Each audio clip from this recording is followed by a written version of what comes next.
had a crush on Carrie Underwood just because she's always had that powerhouse voice, and hopefully my wife doesn't hear this and come up after me. But There are certain people that when they hit you up, you just gotta drop that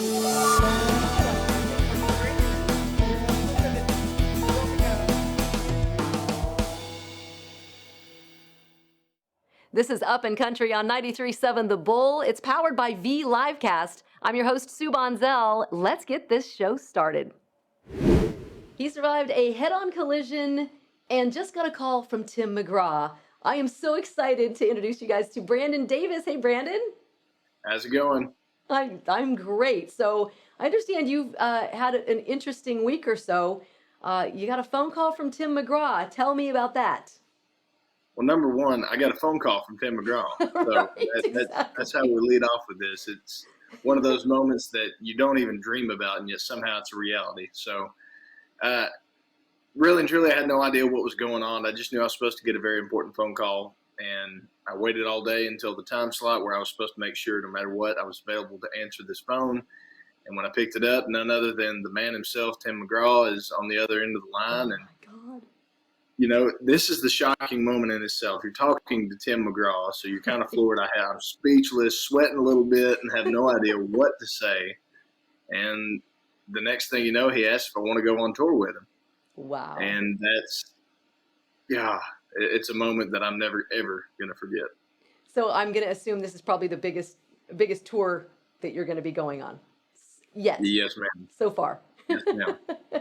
Wow, that is incredible. You're going to be going with Russell Dickerson and Alexandra Kay, two, amazing musicians as well. So that is super exciting. It's starting up in April, I understand, going through June. And where's going to be your favorite place to go visit that you haven't visited yet? Honestly, I'd say heading up towards New York. That's Okay. probably one area that I've yet to really even come close to traveling outside of music. So getting to go up towards New York, and I'm getting to go down and play Orange Beach down there in Lower Alabama. So it's going to be incredible to getting to touch the coast, getting to touch the northwest or the northeast. So it's going to be great. I am so excited for you. I watched the video of you getting that phone call and I was like, I got chills myself. I was like, oh my God, this is so exciting. This is so cool. I could just die to get a phone call from Tim McGraw and then asking you to go on tour. That is pretty incredible. So very exciting stuff for you. Now I mentioned that you survived a head-on collision and kind of changed the trajectory of your life. Tell me about that. It's one of those moments that really puts life in perspective because it was 2019. My wife and I had 3 kids, and she had one on the way. And the normal day to day stuff takes place, and you think everything's fine, and the next thing you know, out of nowhere, Wow. life changes and takes a hard, sharp turn. And I got hit head on by a distracted driver. I got taken to the hospital because the injuries I'd sustained during the wreck were life threatening. Wow. And I had to go in, make sure and take care of my colon. I had holes in my small intestine, lacerations on my liver. So just anything to make sure that whatever was going on inside wasn't going to cause me to go septic and not be here. So thankfully, I had a good team of doctors, amazing wife who was by my side throughout the entire thing. And when I woke up, I was good to go and patched up, albeit very sore and out of it. But, I sat back and said, look, I don't get why this happened. I don't understand it. And she said, it happened for a reason. You just don't know yet. It's going to come. You're going to find out why. It just hadn't happened yet. And I said, look, all I know is that I'm looking at life and realizing that there's a lot I haven't done, a lot of dreams I haven't chased, goals I haven't reached. And I said, how can I tell my kids, go chase your dreams if I'm not chasing mine? So that's when we started trying to dive deeper into music. So I find that really, really interesting because I think a lot of people, when things like that happen, it doesn't make sense, like you said, and then it comes into perspective and you go, okay, life is short. What am I doing? And I love that. So what were you doing before you went into like full-time musician?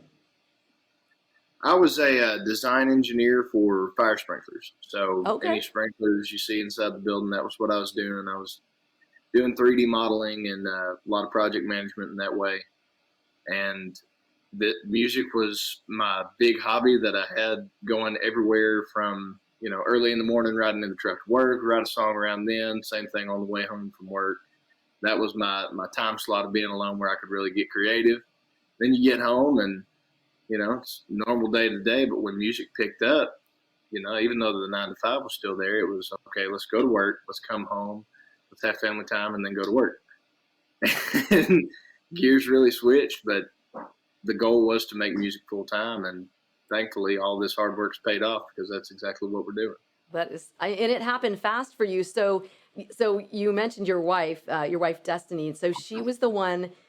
Was she the one that kind of pushed you to get going on the TikTok and the Instagram and all of that? Because that, I think, has launched a lot of new country artists. Yes, ma'am. She found a very opportune moment that in the pandemic, because whenever we were sitting there in the middle of a brand new lifestyle that you had no idea what to do with, we realized that, hey, let's see what we can't find avenues for in music. And I had thought, Facebook and YouTube, and that was the normal avenue. We had tried it and it wasn't really hitting off. And she found TikTok and said, hey, look, I'm realizing that there's a lot of artists on this app and they're going and putting their music up. People are listening. Why don't you try TikTok? And that's exactly what we had planned for, but I couldn't wrap my head around it. I was like, look, I've seen ads for TikTok. I've seen crazy dances and people trying to make comedians. It's like, I got 2 left feet and dad jokes. It don't work that way. Oh, you actually might be popular on TikTok with 2 left feet and dad jokes. So you never can tell. You never can tell. Goes. It's one of those one way or the other is gonna either go well or it ain't. So far, I haven't had to be a dancer, luckily. But no, I mean we went back and forth on whether or not I was going to do it, and finally she said, "Look, we're driving back from Pigeon Forge. It's Father's Day. You're in the car. You got nowhere you can go. Just sing. I don't care what it is. I'm going to pull out the phone and start recording you. Just start singing. I love it. I don't care what." And so we started. I sang whatever covers I could think of, and a few of my originals. And the next night, she came up. I was trying to get a bottle of water out of the fridge. And she runs up behind me and says, "Baby, baby, baby, sing Brad Paisley, sing Dierks Bentley, sing Chris Stapleton." And I just turned around and did what I was told. And I didn't think nothing of it. The next day, she's like, "Hey, by the way, I've been posting all these to TikTok. Take a look at this." And we had, some decent numbers in that video she took in front of the fridge. Had like 1,600 views, which then turned into, 20,000 and carried on to where it was in the millions. And now we had from no followers to a few hundred to hundreds to thousands. And it was insane. That is so cool. So I've seen some of the videos. Your wife is beautiful. Your family is just adorable. You have 4 kids. How old are they? So I have a 6-year-old, a 5-year-old, a just turned 4-year-old yesterday, and a 2-year-old. Oh my goodness. You are busy. And, yes. And do they like to sing with you? I've got every one of them singing along. They each have their own song. Malia's my songwriter. She likes to write her own stuff more than she likes to sing along with mine. Brantley's got his favorite niche to where he really wants to crank up a couple of songs that we've released here lately, and even got him to finally hop on the microphone with me down in Florida. Awesome. And then you've got Easton and Granger, which it don't matter what song you turn on, they're just in the back singing whatever they can to it. So are they all named after country singers? So Brantley is actually after Brantley Gilbert. Yeah. You've got Granger, which is Granger Smith. Yes. Easton, which was kind of a double whammy. That was Easton Corbin and Easton for baseball brand, because I'm a huge baseball player. And then you've got Malia, who's the only odd one out with a not so country music name, but she has got Hawaiian roots in hers. You know what? So she just needs to get, famous in country music like you, and then she'll just be Malia. Exactly. So there you go. And everybody will know. So I mentioned your wife, and you've talked about your wife, kind of getting you going on the TikTok and everything. How did you guys meet? Facebook. Believe it or not. No kidding? Yeah. It was a, hey, this person is someone you're friends with. I was like, oh, I am. Well, she's actually really pretty. So I just hopped on Messenger, said, hey, how are you? And sparked a conversation that led to a ongoing conversation, which I finally convinced her to turn into a date, even though she tried to Wow. cancel, I think, 4 or 5 times because she was scared to death of me. Right. And whether or not it was time for her to start dating me or not. And thankfully, she said yes, and we went out on that first date, and the rest is history. Wow. And that was how long ago? That was January 20th of 2017. Well, you got a little anniversary to celebrate. I mean, not the wedding anniversary, but the meeting anniversary. That's kind of a big deal, right? Yes, ma'am. You guys are going to have to be celebrating. I like it. I like it. So you wrote a song for your wife called Destiny. Beautiful song, by the way. I watched one of your videos when you were singing it to her, and it was very emotional. It was really, really beautiful. I'm wondering if you'd be willing to sing, or if you'd like to sing that song or maybe a different song for us. Oh, absolutely. Be more than happy to. Great. Let's just grab the old guitar. Okay.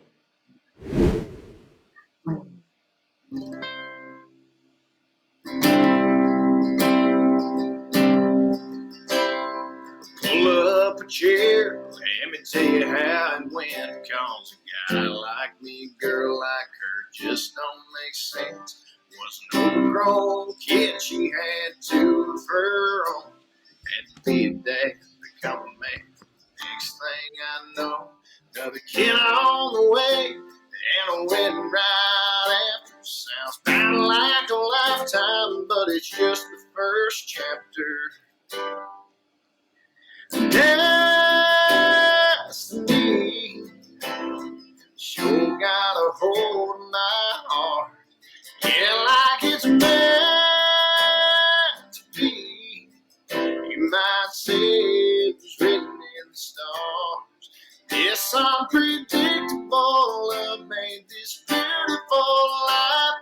I couldn't make it up, even if I tried, cause it's destiny.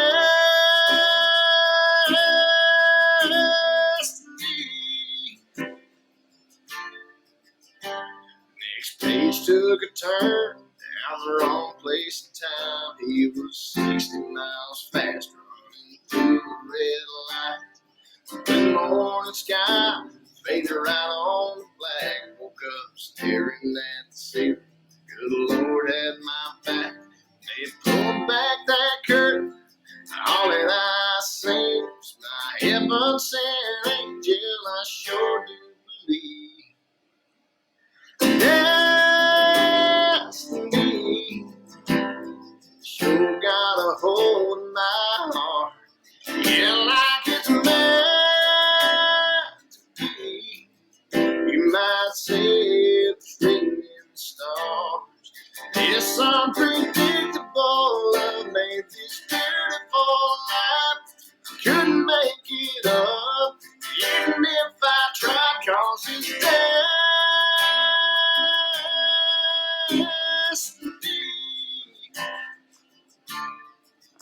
Life don't always make sense, and the more you're in, you're not promised tomorrow. Yeah, every day's a gift, nearly died in that car. So I wanna live. She said, pick up that guitar, and I'm glad that I did. Destiny sure got a hold of my heart. Yeah, like it's meant to be. You might say it was written in the stars. This unpredictable love made this beautiful life. I couldn't make it up, even if I tried, cause it's destiny.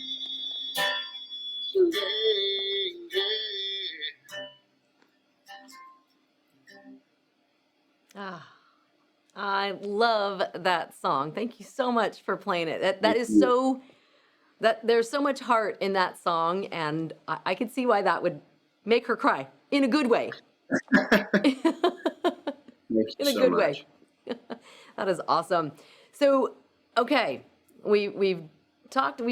done some things. We've answered some questions about your music and your tour and all that good stuff. I found a game, and I'm going to modify it to my own. I found this game. It's called The Hot Seat. So I'm going to put you in the hot seat. You ready? So, but like I said, I'm going to do it my way. So I picked out some choice cards here. So this is the little hot seat cards. So we're not going to do all of these. We're going to, I want you to point to the one you want me, like we can do this virtually. Point to the card that you want. So go. Tell me when to stop. Stop. This one right here. Okay. This is appropriate around the holidays. What is the worst gift you've ever received? Oh, I'm gonna have to dive deep. Let's see. So I think, honestly, one of the worst gifts I ever received was it was it was a pair. It's gonna sound horrible because it's good stuff to have, and I love it now. But it was a pair of socks from my grandmother that were like, I call them old man socks now, but like it was old man socks, and I was sitting there like opening all this stuff. I'm probably 10 years old, super into Batman and sports, and all of a sudden I open this one gift, and it's these like greenish brown colored old man socks. She goes, "You're gonna look so sharp in them when you're wearing them to church." I'm like, "I ain't gonna look sharp in these wearing them nowhere. You're gonna look sharp in these wearing them nowhere." I love them, Granny. Love them, Granny. They're awesome. But majority of the time, I get good gifts. My mother helps my granny out a lot, but that was the one. I couldn't go sporting the old man socks. And you said you like them now, right? Well, I'll take any socks now, because now when you're running around with 4 kids in the house, you're happy to find your laundry. Well, so. You're happy to find matching socks too. That's always the thing. Exactly. That's why I always wear boots and jeans. Can't nobody see what color they are underneath. Can't tell. There you go. I love it. Okay, that was the worst gift ever. How about now? Are you ready? There we go. Stop. I'm gonna go with that one right there. Okay. Oh, this is good. Who is your celebrity crush?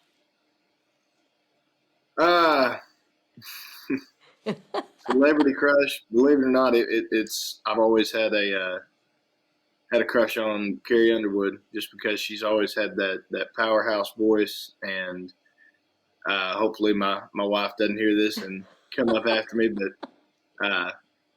no, it was probably Carrie Underwood. Yeah. Well, and I can say this, she's not bad looking too. Agreed. She's okay. She's all right. That's a good one. So would you, how cool would it be if you did a duet with her? Be another one of those out of this world type of things, because that's it. Just thinking of these names, because like Tim McGraw was one that I grew up listening to, and Carrie Underwood was another one that, that was high school and stuff like that for me. So it's just hearing these voices you've heard on the radio and people that you've idolized in this industry for so long, and to think you have an opportunity to do anything with them, let alone just meet them or talk to them. Yeah. It just blows my mind. That's so cool. Okay, so we're just gonna put that out there into the universe. Maybe a duet with Carrie sometime. We'll see. Let's put that out there. Just put that out there. Okay, let's do 2 more. You ready?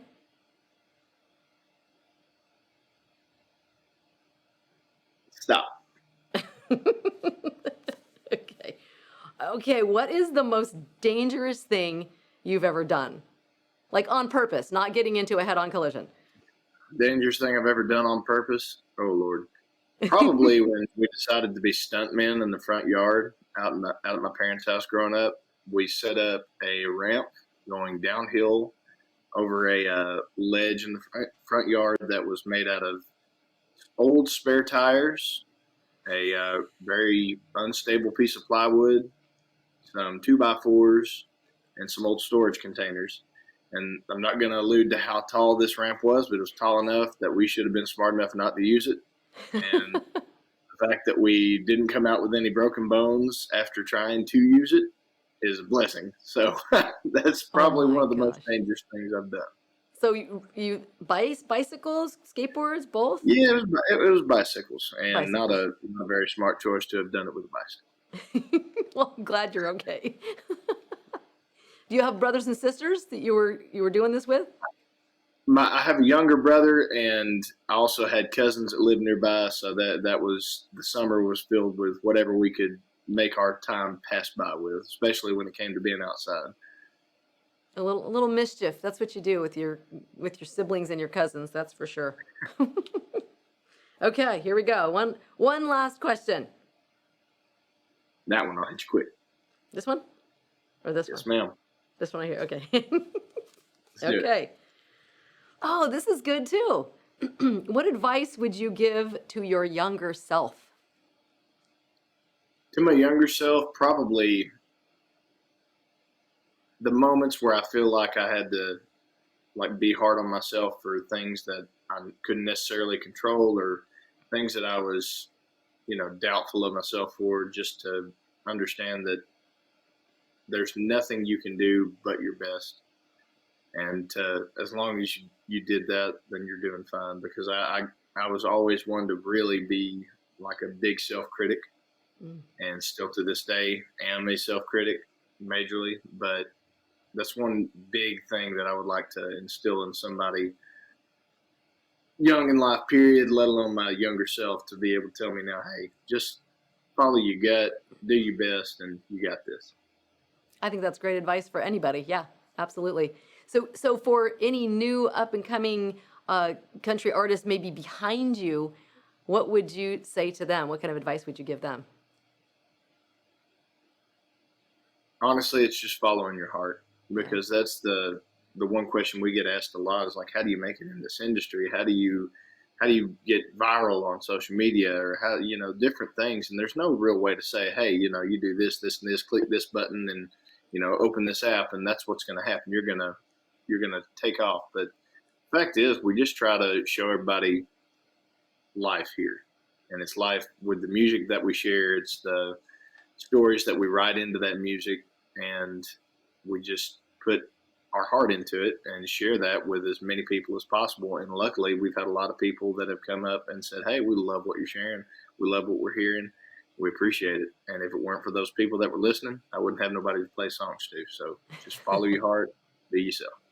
Absolutely. The authenticity goes a long way. So, well, I want to thank you, Brandon, so much for taking time to chat with us today. Thanks for playing the song, and a huge congratulations going out on tour with Tim McGraw in 2022. Yes. Thank you so much. Cannot wait for this next year. It's going to be one to remember. Thanks for tuning in to Up and Country, where we have new episodes every Tuesday. And be sure to visit upandcountry.com for all of the episodes and information about our VIP club, where you're going to get exclusive backstage access. And if you're on Instagram or TikTok, make sure to follow me, Sue Bonzel. I'll see you next week.